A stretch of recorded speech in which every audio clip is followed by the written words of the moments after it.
In laboratories across the world, researchers are working on ways to defeat cancer through improved treatments.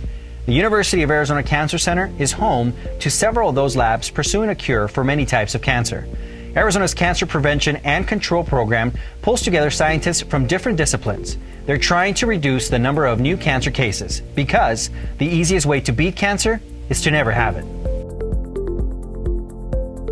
Cancer is a complicated disease, and every cancer is a little bit different. And I think, in that way, it's a lot different than other diseases in that there are a number of different damages to DNA or genetic variables or behavioral variables, all that come to line up and lead to the development of a tumor.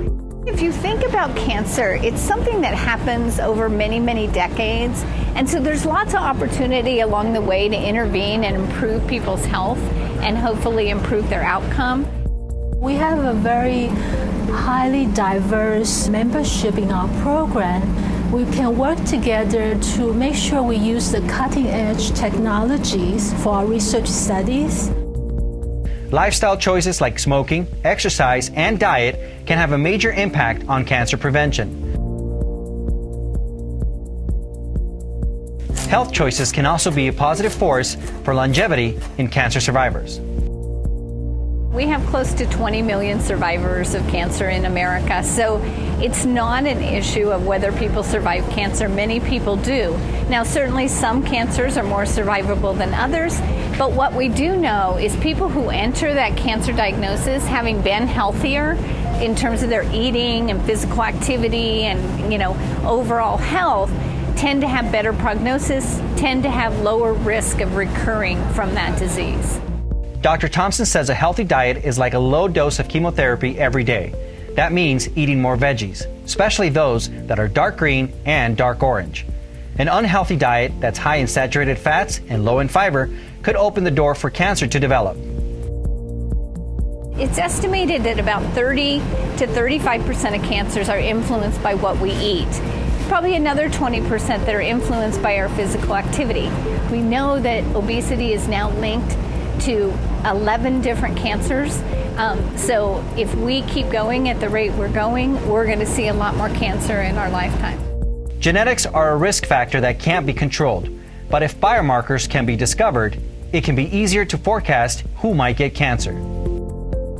Hopefully, it will be like a cholesterol test in the future to identify whether someone could be at risk for cancer. But we're not there yet. We still have a long way to go, but there's some promising data showing up right now, suggesting that's potentially a viable approach. People at risk could take chemopreventive agents, which could be as simple as an aspirin or adding more natural spices into their diet. It could also involve taking medication.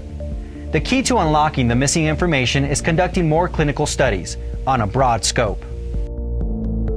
People feel empowered when they learn what they could be doing, when they start to eat healthier, when they start getting more physically active, they just feel better and they will report that to you. And so it's extremely rewarding to sit across from a cancer survivor and really see how you're impacting their lives and many times the lives of their family members as well. Every single patient should be afforded the opportunity to be either in these type of studies or given access to the professionals such as dietitians, exercise physiologists, physical therapists, people who can help them to make these behavioral changes.